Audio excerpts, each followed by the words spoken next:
I retired, all I knew was defending my end zone. I didn't know what to do. I always had my guard up. Ready to tear someone's head off.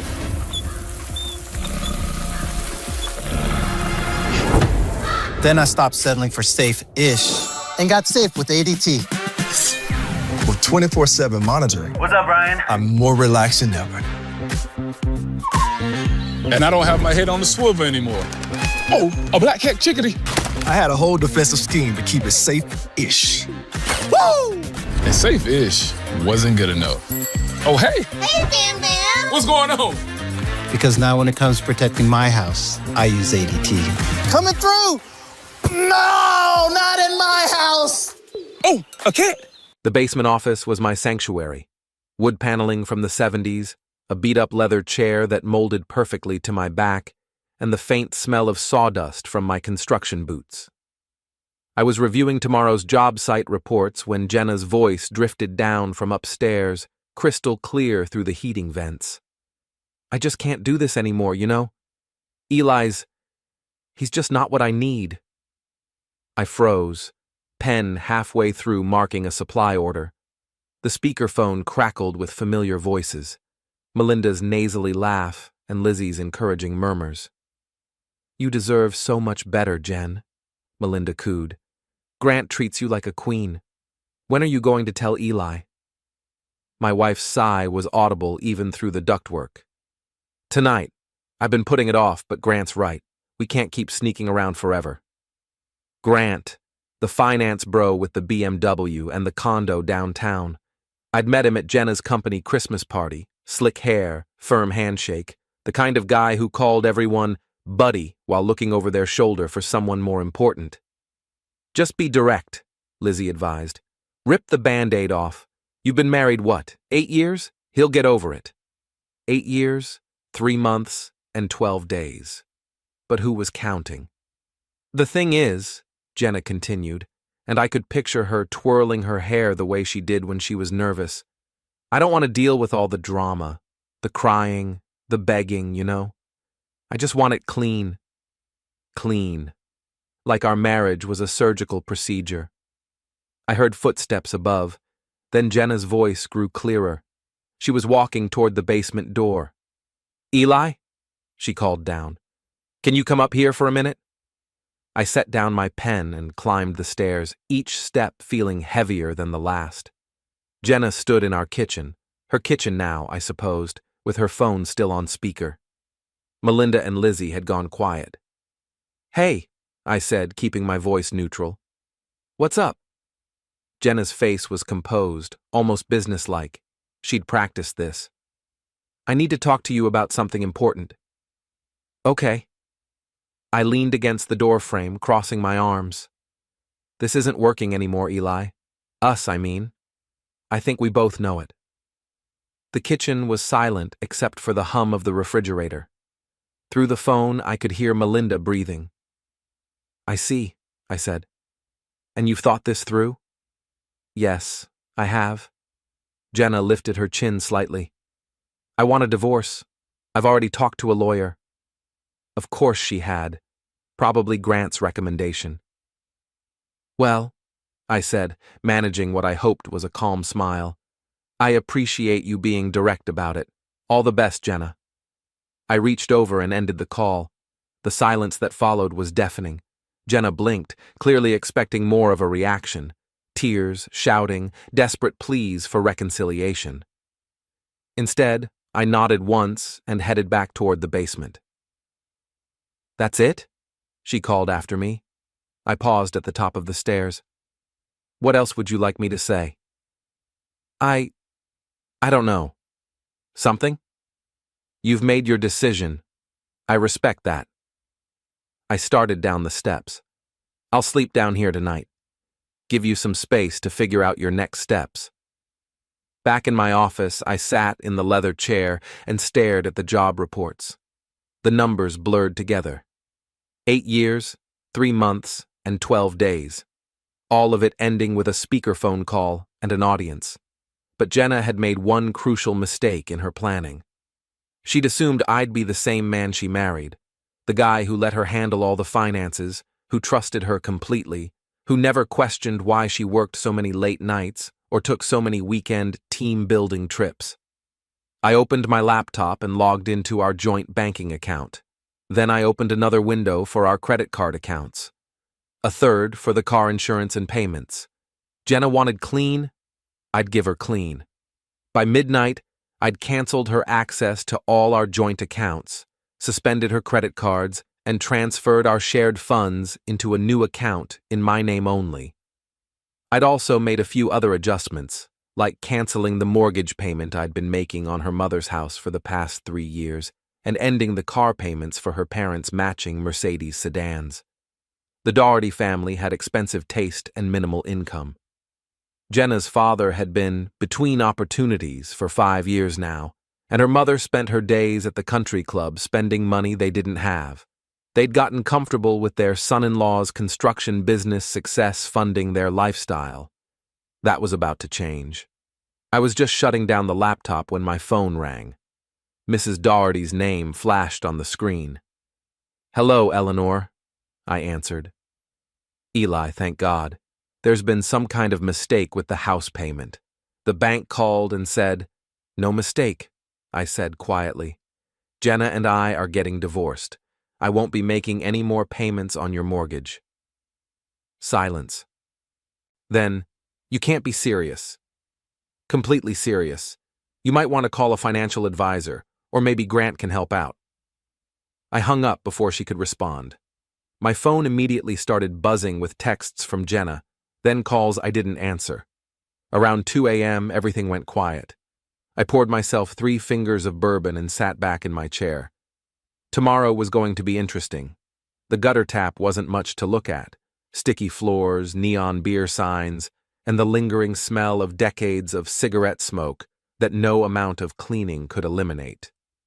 But it was honest about what it was, which was more than I could say for most places these days. I'd been nursing the same beer for an hour when Jonas Murphy slid into the booth across from me. Jonas looked exactly like what he was, a former Army MP turned private investigator, all sharp edges and suspicious eyes. "You look like hell," he said by way of greeting. "Feel worse. Thanks for coming." Jonas signaled the bartender for a whiskey. "Got your message. Wife troubles?" "Ex-wife troubles. She decided to end things yesterday, over speakerphone, with her friends listening in." "Ouch." Jonas accepted his drink and took a sip. "Sorry, man." "Don't be. Best thing that could have happened." I pulled out a folded check and slid it across the table. "I need you to do what you do best." Jonas glanced at the amount and raised an eyebrow. "This is a lot of money for a simple infidelity case. I want everything. Phone records, credit card statements, hotel receipts, the works. Her name's Jenna Hatcher, maiden name Dougherty. She's been seeing a guy named Grant Allen, works at Morrison Financial downtown. How long you think this has been going on?" I thought about all those late nights, the weekend conferences, the new lingerie that never seemed to make an appearance at home. Years, probably. I want dates, locations, everything you can find. Jonas pocketed the check. "Give me 48 hours. The bartender, a weathered guy named Pete, who'd been pouring drinks here since the Clinton administration, wandered over with a fresh beer I hadn't ordered. "On the house," he said. "Heard about your situation." Word traveled fast in a town this size. "Thanks, Pete. That wife of yours," Pete continued, wiping down the already clean table. "She came in here once with that slick-looking fellow, acting all cozy in the back booth. This was maybe 6 months ago." Jonas and I exchanged glances. "You sure it was her?" "Positive. She ordered some fancy wine we don't even carry. Had to tell her this was a beer and whiskey joint." Pete shook his head. "The guy left a $50 tip on a $30 tab, trying to buy my memory, I figure." "Did it work?" I asked. Pete grinned, showing tobacco-stained teeth. "What do you think?"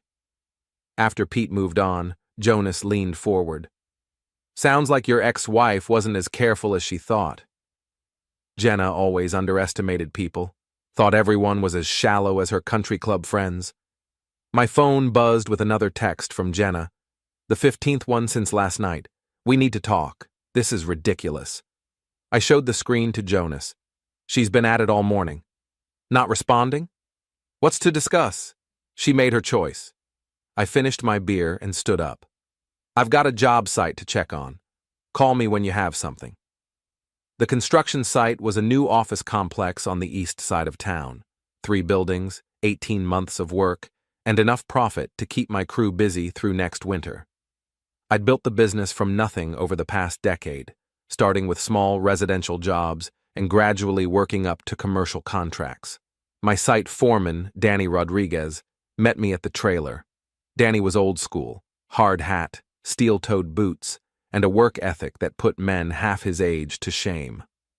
Morning, boss. You look like you got hit by a truck. Feel like it too. How are we doing on the foundation pour? Ahead of schedule, should be ready for inspection by Friday. Danny studied my face. Everything okay at home? Not anymore. Jenna and I are splitting up. Danny nodded slowly. He'd been married to the same woman for 32 years, raised 4 kids, and had the kind of relationship I'd thought Jenna and I had. Sorry to hear that. Anything I can do? Keep the crew focused. I might be distracted for a while. You got it. Danny paused. For what it's worth, boss, I never thought she appreciated what you built here. Always seemed like she was looking for something else. Something else. Like Grant Allen's BMW and downtown condo. I spent the morning walking the site, checking progress and trying to lose myself in the familiar rhythm of construction work. Concrete and steel didn't lie or cheat or break promises over speakerphone calls. Around noon, my phone rang. Jonas. That was fast, I answered. You're not going to believe this. Can you meet me at Murphy's Deli? I've got a folder full of Christmas presents for you. Murphy's Deli was Jonas's idea of a joke. No relation, despite the name. It was a small place downtown, the kind where you could have a private conversation without being overheard. Jonas was already there when I arrived, a manila folder on the table in front of him. He looked pleased with himself. Your wife, ex-wife, is either incredibly careless or incredibly stupid. Both, probably. What did you find? Jonas opened the folder and spread out a collection of papers. Hotel receipts going back 3 years, always the same pattern. She books the room, he pays for dinner and drinks. The Marriott downtown, usually Friday or Saturday nights. I picked up one of the receipts. The Marriott was a 15-minute drive from our house. While I was home watching Netflix or working on projects in the basement, Jenna was playing house with Grant Allen. There's more, Jonas continued. Phone records showed daily calls between them, sometimes lasting hours, text messages, and brother, some of these are explicit. He handed me a printout of text messages. I read the first few lines and felt my stomach turn. Grant. Can't wait to see you tonight. Room 412 is ready. Jenna. Told Eli I have a work dinner. He bought it completely. Grant. He has no idea what he's missing. You're incredible. Jenna. He's so clueless. Sometimes I feel bad for him. I set the papers down. How did you get these so fast? Your wife uses the same password for everything. Your wedding date, her email, her phone backup, even her credit card accounts. Jonas shook his head. Amateur hour. The wedding date. She'd used our wedding date as her password while cheating on me for 3 years. There's one more thing, Jonas said. Grant Allen is married. That stopped me cold. What? Married to a woman named Patricia Allen. 2 kids, ages 6 and 8. Lives in a big house in Westfield. Jonas pulled out another set of papers. Seems like Grant's been playing both sides. I stared at the information, processing the implications. Grant wasn't just stealing my wife, he was cheating on his own family to do it. Does Patricia Allen know? Not yet, but she could if someone decided to tell her. I gathered up the papers and slipped them back into the folder. Send me copies of everything. I want backups. What are you planning, Eli? I stood up and left money on the table for my untouched coffee. I'm going to give Jenna exactly what she asked for. Something clean. The Morrison Financial Building was all glass and steel, the kind of place where people wore $1,000 suits and discussed other people's money. I sat in my truck in the parking lot, watching the entrance. At 5:47 p.m., Grant Allen emerged, checking his phone as he walked toward a silver BMW. He looked exactly like he had at the Christmas party. Perfectly styled hair, expensive suit, the confident stride of a man who'd never faced real consequences. I waited until he reached his car, then got out of my truck and walked over. Grant, right? We met at Jenna's Christmas party. He looked up, startled. Oh, hey, Eli, wasn't it? That's right, Jenna's husband. I emphasized the last word slightly. Grant's face went through several expressions: surprise, guilt, then a forced smile. How's it going, man? Interesting question. See, Jenna and I had a conversation yesterday. About you. The color drained from Grant's face. Listen, I don't know what she told you, but she told me she wants a divorce. Said she's been seeing someone else. I stepped closer. Someone who treats her like a queen, according to her friends. Grant glanced around the parking lot, probably looking for witnesses or escape routes. Look, Eli, these things happen. People grow apart. True, but some people are more honest about it than others. I pulled out my phone and showed him one of the text message printouts.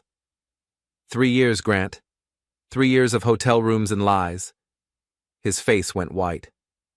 Where did you get that? Does it matter? The question is, what are we going to do about it? Grant straightened his tie, trying to regain his composure. What do you want? I want you to understand something. Jenna thinks she's getting a clean divorce, a fresh start with her Prince Charming. But life's messier than that, don't you think? Are you threatening me? I laughed, but there was no humor in it. Threatening you? Grant, I'm just having a conversation, like the conversations you've been having with my wife for 3 years. Grant's phone buzzed. He glanced at it and I saw Jenna's name on the screen. She's probably wondering why her credit cards aren't working, I said casually, or why her car won't start.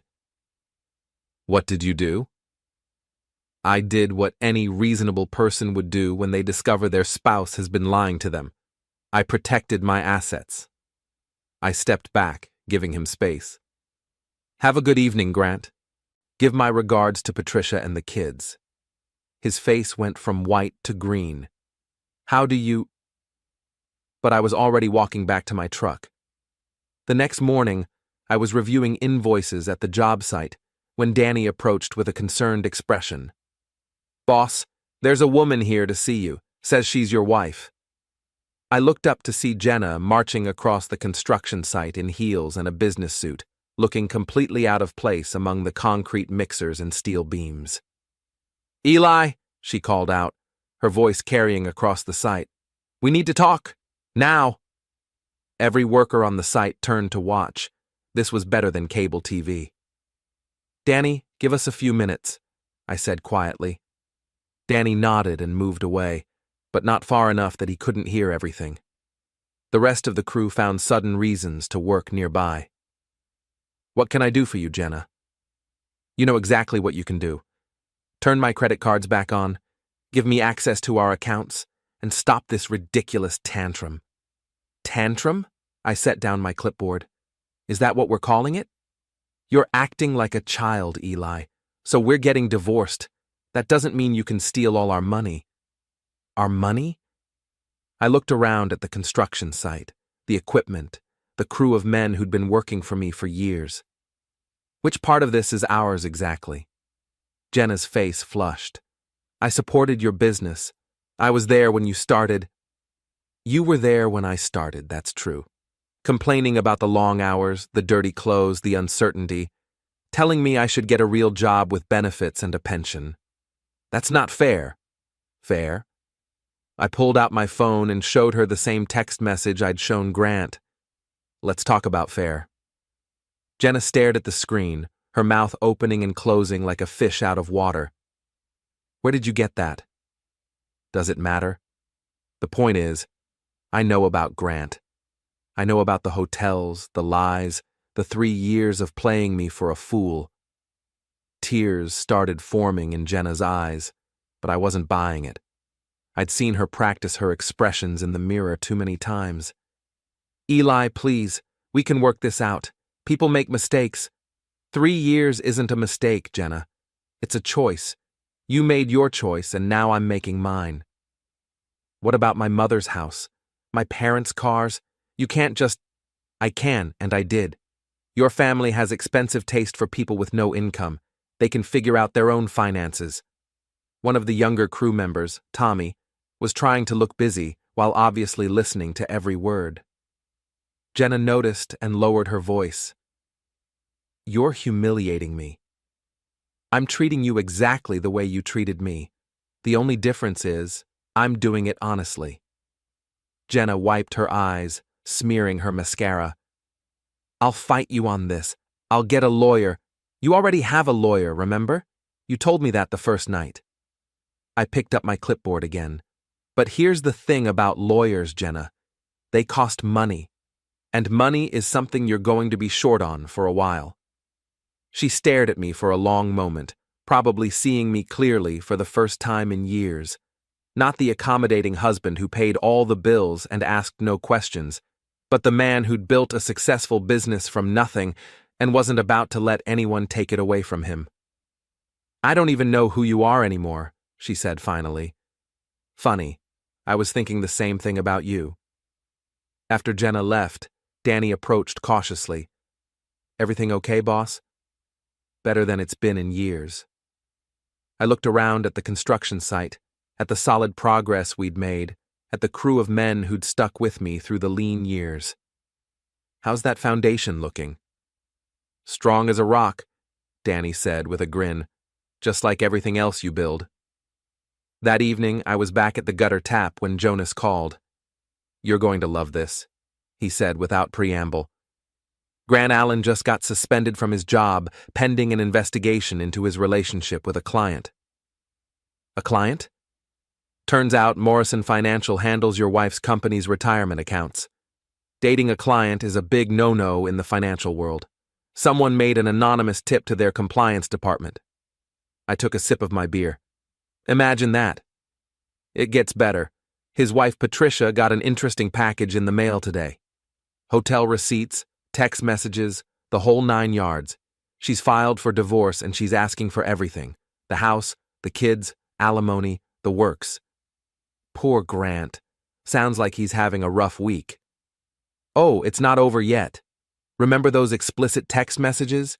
Seems like someone forwarded them to Jenna's HR department. Something about creating a hostile work environment. I almost felt bad for them. Almost. Anything else I should know about? Your mother-in-law called the police today. Wanted to file charges against you for theft.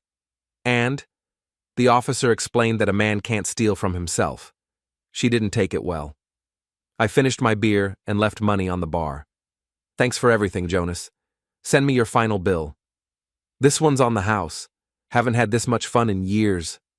Walking to my truck, I felt lighter than I had in months, maybe years.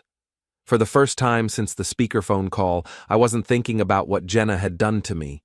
I was thinking about what I was going to do next, and I was just getting started. 3 days later, Melinda Chen showed up at my construction site. Unlike Jenna's dramatic entrance, Melinda tried to be subtle, waiting by the fence until I noticed her. I walked over, curious about what Jenna's best friend could possibly want. Eli, thank you for talking to me. Melinda looked nervous, fidgeting with her purse strap. What can I do for you, Melinda? It's about Jenna, and what you're doing to her family. I leaned against the fence post. What about it? Her mother had a heart attack yesterday. The stress of losing the house, the financial pressure, it's killing her. I'm sorry to hear that. Medical bills can be expensive. Melinda's face hardened. How can you be so cold? Eleanor Dougherty has been nothing but kind to you. Kind? I laughed. Eleanor spent 8 years treating me like the hired help. The only time she was kind to me was when she needed something paid for. That's not true, isn't it? Remember my birthday 3 years ago? Eleanor told Jenna not to waste money on a gift for me because I wouldn't appreciate anything nice anyway. Or how about last Christmas, when she introduced me to her friends as Jenna's contractor husband? Melinda looked uncomfortable. She'd been there for both incidents. People say things they don't mean when they're stressed, she said weakly. You're right. They do. Like when Jenna told you and Lizzie that I was clueless and she sometimes felt bad for me. That was stress talking too, I suppose. The color drained from Melinda's face. You heard that? I heard a lot of things. 3 years worth of things. I straightened up. Is there something else you wanted to discuss? Melinda took a deep breath. Jenna made a mistake. A big one. But she's trying to make it right. By doing what, exactly? She broke things off with Grant. Completely. She wants to work on your marriage, go to counseling, whatever it takes. I stared at Melinda for a long moment. Let me ask you something. When did Jenna decide she wanted to work on our marriage? Before or after her credit card stopped working? It's not about the money. Everything's about money, Melinda. Ask Eleanor's cardiologist. So what? You're just going to destroy her? Destroy her whole family? I'm not destroying anything. I'm just not paying for it anymore. I turned to walk away, then stopped. One more question. How long have you known about Grant? Melinda's silence was answer enough. That's what I thought. You were on that speakerphone call, cheering her on while she ended our marriage. You don't get to play peacemaker now. That evening, I was working late in my basement office when I heard a car pull into the driveway. Through the window, I saw Grant's BMW. This should be interesting. I waited until he knocked, then opened the door. Grant looked like he'd aged 5 years in the past week. Rumpled clothes, bloodshot eyes, stubble on his usually clean-shaven face. We need to talk, he said. Come on in. I stepped aside, genuinely curious about what he had to say. Grant followed me into the living room but didn't sit down. You're destroying my life. I'm not doing anything to your life, Grant. I'm just not hiding your choices anymore. My wife left me. My kids won't talk to me. I'm probably going to lose my job. That's rough. How's Jenna handling it? Grant's face twisted. She won't even take my calls. Says it's too complicated now. Too messy. Ah. So when things got difficult, she decided you weren't what she needed after all? You don't understand. We love each other. No, Grant. You loved the excitement of sneaking around, and she loved having someone pay for expensive dinners while her husband paid for everything else. That's not love. That's convenience. Grant sat down heavily on my couch. What do you want? Money? I can pay you? I don't want your money. Then what? What will it take to make this stop? I sat down across from him. It's already stopped. You and Jenna made your choices and now you're living with the consequences. I'm just not protecting you from them anymore. You sent those messages to my wife, to my employer. I sent the truth to people who deserved to know it, just like you and Jenna should have done 3 years ago. Grant put his head in his hands. Patricia won't let me see my kids. She's asking for everything in the divorce. Sounds familiar. I made a mistake. You made a choice. Every hotel room, every lie, every text message was a choice. You chose to risk your marriage, your family, your career for a few hours with someone else's wife? Grant looked up at me with something like desperation. What would you have done if you were in my position? I would have gotten divorced first, like an adult. And if you were in my position now? I considered the question seriously. I'd stop making it worse. I'd take responsibility for what I'd done, apologize to the people I'd hurt, and try to rebuild whatever was left of my life. But that's just me. Grant stood up. This isn't over. Yes, it is. You just haven't accepted it yet. After he left, I poured myself a drink and sat in my basement office, surrounded by the evidence of 8 years of marriage, photos from our wedding, vacation souvenirs, little gifts and mementos that had seemed important at the time. Tomorrow I'd start packing it all away, not out of anger or spite, but because it was time to move forward. My phone buzzed with a text from Jonas. Grant Allen filed for bankruptcy today. Thought you should know. I typed back, thanks for the update. Another text came in, this one from an unknown number. This is Patricia Allen. I wanted to thank you for telling me the truth about my husband. I'm sorry for what he did to your marriage. I stared at the message for a long time before responding. I'm sorry for what he did to yours, too. Take care of yourself and your kids. The next morning brought news that Eleanor Doherty had been released from the hospital, but would need ongoing care. Jenna had moved back in with her parents to help, which meant she was living in a house that would be foreclosed on within the month. I felt a brief moment of something that might have been guilt, but it passed quickly. I hadn't caused Eleanor's heart attack. Years of stress and poor lifestyle choices had done that. I'd just stopped enabling the financial irresponsibility that had contributed to the stress. Danny found me at the job site around noon, looking over architectural plans for our next project. Boss, there's someone here to see you. Says it's important. I looked up to see a woman in her 50s approaching, well-dressed, but with tired eyes. I recognized her from Grant's social media photos, Patricia Allen. Mrs. Allen, I wasn't expecting to see you here. I hope you don't mind. I got your business address from your website. She looked around at the construction site. Could we talk privately for a few minutes? We walked to my office trailer. Patricia sat down across from my desk, her hands folded in her lap. I wanted to thank you in person, she said, for telling me about Grant and your wife. I'm sorry you had to find out that way. I'm not. I suspected something was wrong for months, maybe years. Grant was distant, always working late, always on his phone, but I kept telling myself I was being paranoid. It's hard to accept that someone you trust is lying to you. Patricia nodded. The hardest part is realizing how long it went on. How many times he looked me in the eye and lied. What will you do now? Start over, I suppose.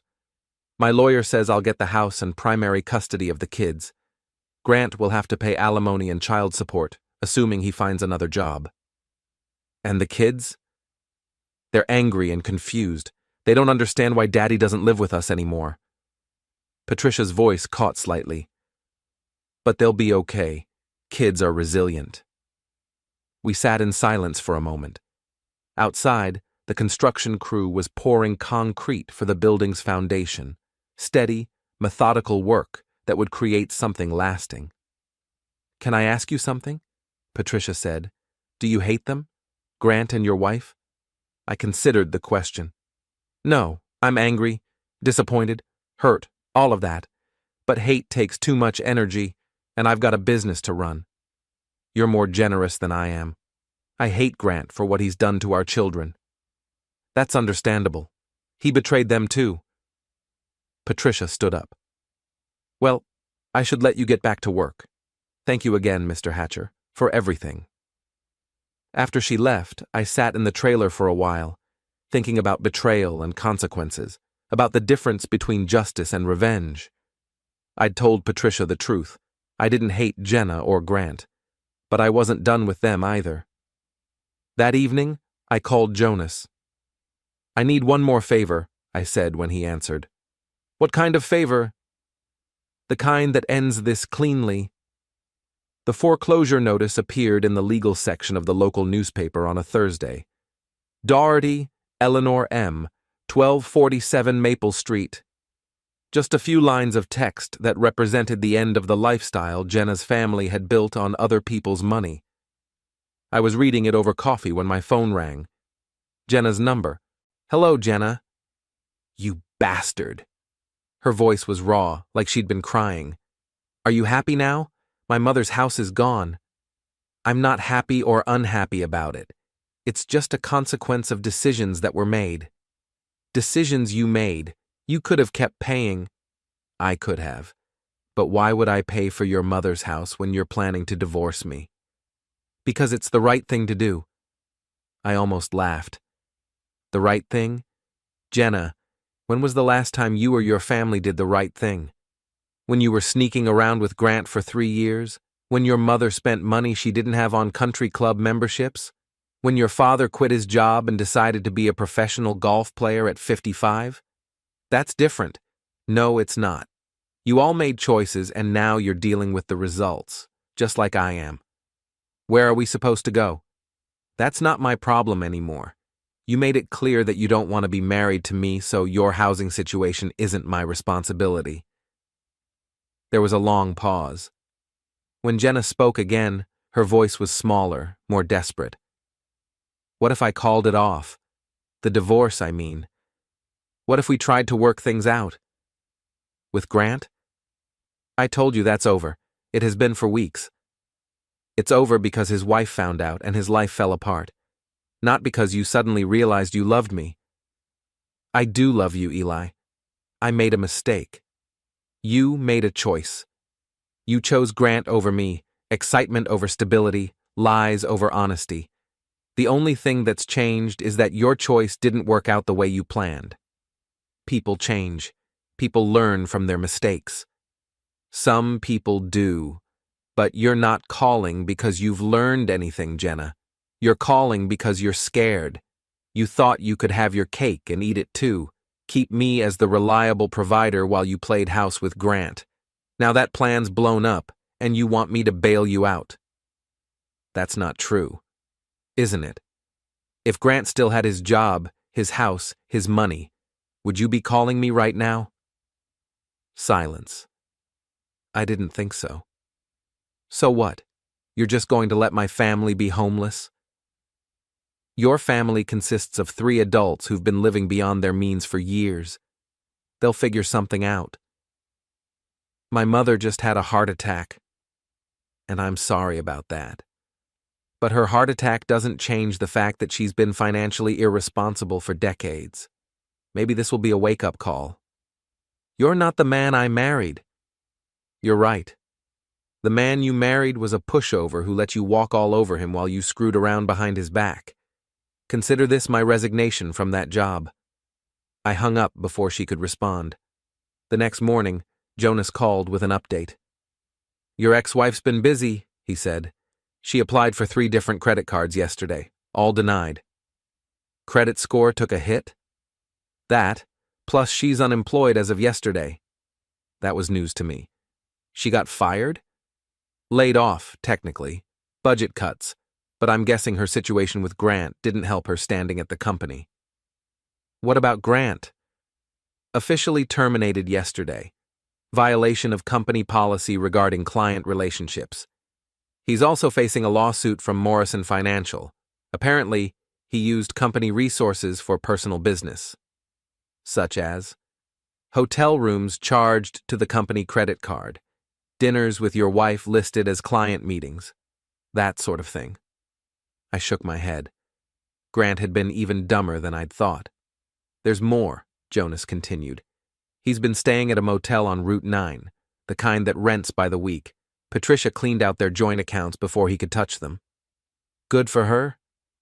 The thing is, he's been asking around about you, wanting to know your schedule, where you live, where you work. Might want to keep your eyes open. Thanks for the heads up. That afternoon, I was leaving the job site when I spotted Grant's BMW parked across the street. He got out as I approached my truck. We need to finish our conversation, he said. I thought we did finish it. Grant looked worse than he had the week before. Unshaven, wrinkled clothes, the desperate look of a man who'd lost everything and was looking for someone to blame. You destroyed my life. I exposed your choices. There's a difference. My kids won't talk to me. My wife took everything. I'm living in a motel room. I'm sorry about your kids. They didn't deserve to be hurt by your decisions. My decisions? Grant's voice rose. What about Jenna's decisions? She was married too. And she's facing consequences too. Her family lost their house, she lost her job, and she's about to lose her husband. Seems fair to me. You could have handled this quietly, kept it between us. Like you and Jenna kept your affair quiet? For 3 years? Grant stepped closer, his hands clenched into fists. I could make you pay for this. You could try. I didn't move, didn't back down. But before you do something stupid, think about what you have left to lose. Because right now, you've still got your health and your freedom. Don't throw those away too. Grant stared at me for a long moment, then seemed to deflate. What am I supposed to do now? Start over. Find a new job, rebuild your relationship with your kids, try to become the man they deserve to have as a father. It's not that simple. Nothing worthwhile ever is. Grant got back in his car without another word. I watched him drive away, wondering if he'd take my advice or if he'd keep looking for someone else to blame for his problems. That evening I was having dinner at Murphy's Deli when Melinda and Lizzie walked in. They saw me immediately but tried to pretend they hadn't. I waved them over. "Ladies, how are you doing?" They approached reluctantly. Melinda looked angry. Lizzie just looked uncomfortable. "We're fine," Melinda said stiffly. "How are you, Eli?" "Never better. Please, sit down." They remained standing. "We heard about Eleanor's house," Lizzie said quietly. "That was cruel, even for you." "Cruel? I stopped paying someone else's mortgage. That's not cruel. It's logical." "She's an old woman with health problems," Melinda snapped. "She needed that house. She needed a house she could afford. There's a difference." "So where are they supposed to live?" "I don't know. Where do most people live when they can't afford their mortgage payments?" Melinda's face was red with anger. "You're enjoying this." "I'm not enjoying anything. I'm just not fixing problems I didn't create. You created this problem when you cut off their money." "No, Melinda. Eleanor created this problem when she bought a house she couldn't afford and spent 8 years living beyond her means. I just stopped enabling it." "What about Jenna? She's your wife." "Soon-to-be ex-wife. By her choice, not mine." "She wants to work things out," Lizzie said. "She's willing to go to counseling. Do whatever it takes. She's willing to do whatever it takes now that her backup plan fell through. Where was this willingness 3 years ago when she started sleeping with Grant?" Both women looked uncomfortable. "You knew," I continued. "Both of you knew about the affair, and you encouraged it. You were on that speakerphone call, cheering her on while she ended our marriage. You don't get to play the moral high ground now." "We were supporting our friend," Melinda said defensively. "You were supporting her lies. There's a difference." I stood up and left money on the table for my meal. "Give Jenna my regards. Tell her I hope she finds what she's looking for." As I walked away, I heard Lizzie say quietly, "Maybe we should have stayed out of it." Melinda's response was too low to hear, but her tone suggested she disagreed. Outside, the evening air was cool and clean. For the first time in months, I felt like I could breathe freely. The weight of deception, of living with someone who didn't respect me, of pretending everything was fine when it wasn't, all of that was gone. Tomorrow, I'd sign the final papers to dissolve the last financial connections between Jenna and me. The divorce would be finalized within a few weeks. After that, I could start building something new, something honest, something that belonged entirely to me. I thought about Patricia Allen and her kids, starting over after betrayal, about Eleanor Doherty finally facing the consequences of her financial irresponsibility, about Grant living in a motel room and wondering how his life had gone so wrong so quickly, and about Jenna, probably sitting in her childhood bedroom, surrounded by the wreckage of the life she'd thrown away for a few hours of excitement with a man who'd abandoned her the moment things got complicated. They'd all made their choices. Now they'd live with the results, just like I was living with mine. The difference was, I could sleep at night. The divorce papers arrived on a Monday morning, delivered by certified mail to my construction site. Danny signed for them while I was reviewing blueprints for our next project, a shopping center that would keep us busy through the summer. "Legal stuff," Danny said, handing me the envelope. I opened it and scanned the contents. Jenna was asking for half of everything: the business, the house, my retirement accounts, even my truck. Her lawyer had also filed for temporary spousal support while the divorce was pending. Bad news? Danny asked, noticing my expression. Expensive news. My ex-wife seems to think she's entitled to half of everything I built. Even though she cheated? Especially because she cheated. Apparently, adultery doesn't matter much in no-fault divorce states. Danny shook his head. That's messed up. I folded the papers and put them in my jacket pocket. Get me the number for that lawyer we used when the city tried to shut us down last year. Looks like I'm going to need some professional help. That afternoon, I sat in the office of Rebecca Martinez, attorney at law. Rebecca was in her 40s, sharp-eyed and no-nonsense, with a reputation for aggressive representation in divorce cases. Your wife is asking for a lot, Rebecca said, reviewing Jenna's filing, but she's not going to get it. Why not? Several reasons. First, you owned the business before you were married, and you can prove you built it with your own labor and investment. Second, the house is in your name only. You bought it 6 months before the wedding. Third, your retirement accounts are mostly from before the marriage. What about spousal support? That's where it gets interesting. Normally, she might have a case for temporary support, but adultery is still relevant for spousal support calculations, even in no-fault states. And her affair wasn't a brief indiscretion. It was a long-term relationship that undermines any claim she might have to support. Rebecca leaned back in her chair. How much evidence do you have of the affair? I handed her Jonas's folder. 3 years' worth. Rebecca flipped through the papers, her eyebrows rising. Hotel receipts, phone records, text messages. This is very thorough. My wife wasn't very careful. No, she wasn't. With this evidence, I can probably get the spousal support request dismissed entirely. In fact, we might be able to argue that she should pay you support, given that she was spending marital funds on her affair. I don't want her money. I just want her gone. Understood. What about the house? She can't afford it without me, and I don't want to live there anymore. Too many bad memories. I'll sell it and keep the proceeds, since it's in my name anyway. That works. Anything else? I thought about Eleanor Doherty's house, about the years of mortgage payments I'd made, about the cars and credit cards and country club memberships I'd funded. There might be. My wife's family has been financially dependent on me for years. I want to make sure that ends completely. As long as you're not legally obligated to support them, that shouldn't be a problem. I'm not. I was just being generous. Well, generosity has its limits, especially when the recipient is sleeping with someone else. 2 weeks later, Jenna called me directly. Eli, we need to talk about this divorce. Talk to your lawyer. That's what you're paying him for.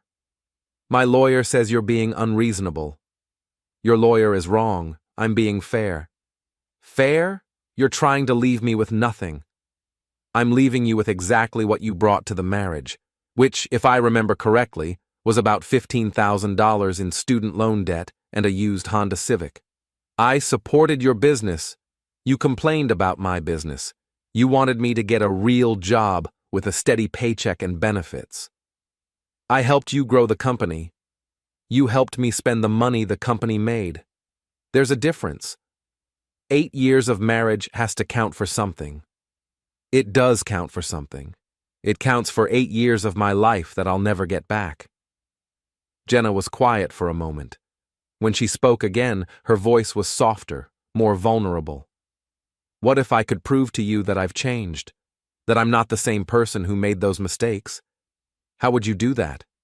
I don't know. Counseling, maybe, or we could start over. Date again, take it slow, rebuild the trust. Jenna, do you know what I did last weekend? What? I went to a movie by myself. Something I wanted to see, not something you picked. Then I had dinner at a restaurant I chose, ordered food I actually like instead of something you approved of. After that, I went home and watched television without having to negotiate what channel to watch. I don't understand. For the first time in 8 years, I spent an entire day doing exactly what I wanted to do. And it was the best day I'd had in longer than I can remember. That's not... We could compromise more. I could be more flexible. The problem isn't compromise, Jenna. The problem is that you don't actually like me very much. You like what I provide, the financial security, the nice house, the lifestyle, but you don't like who I am as a person. That's not true. Isn't it? When was the last time you asked me about my work? Not whether I was making money, but about the actual projects, the challenges, what I was building. Silence. When was the last time you showed interest in anything I cared about that didn't directly benefit you? More silence. That's what I thought. People can change, Eli. Some people can. But you're not calling because you've suddenly realized you love me for who I am. You're calling because your other options didn't work out. So what? You're just going to throw away 8 years? You threw them away 3 years ago when you started sleeping with Grant. I'm just cleaning up the mess. The divorce was finalized on a Thursday in October. I didn't attend the hearing. Rebecca handled everything. Jenna got her freedom and nothing else. No spousal support, no claim on my business, no share of the house proceeds. I sold the house the following week to a young couple with 2 kids who were excited about the neighborhood schools and the big backyard.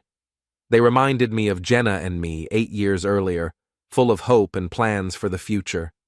I used the money to buy a smaller place closer to town, a craftsman-style house built in the 1920s that needed work but had good bones.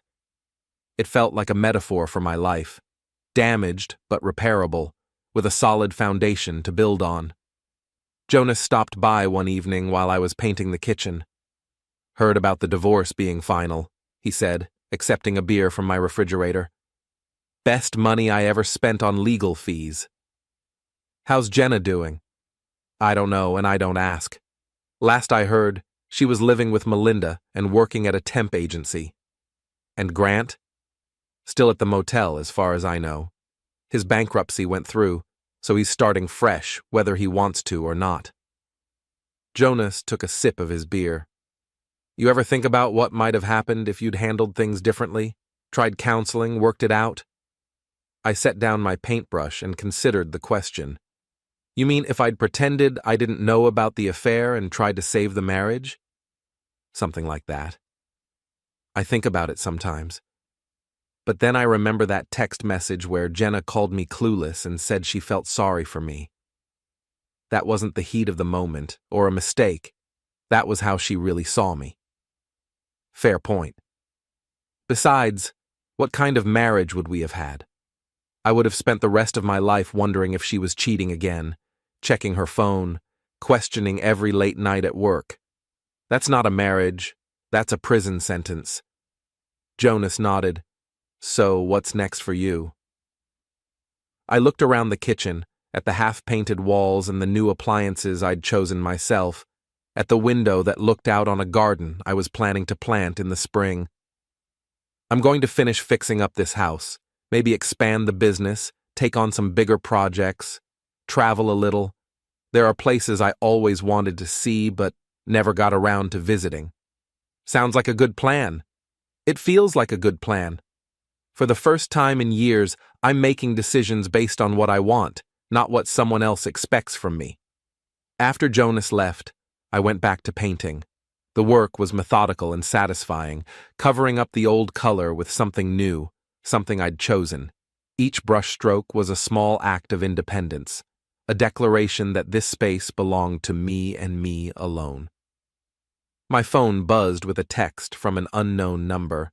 This is Patricia Allen. Wanted you to know Grant moved out of state last week. Thought you should know in case he'd been bothering you. I typed back, thanks for letting me know. How are you and the kids doing? Better every day. The kids are in counseling and starting to adjust. I got a job at a law firm downtown.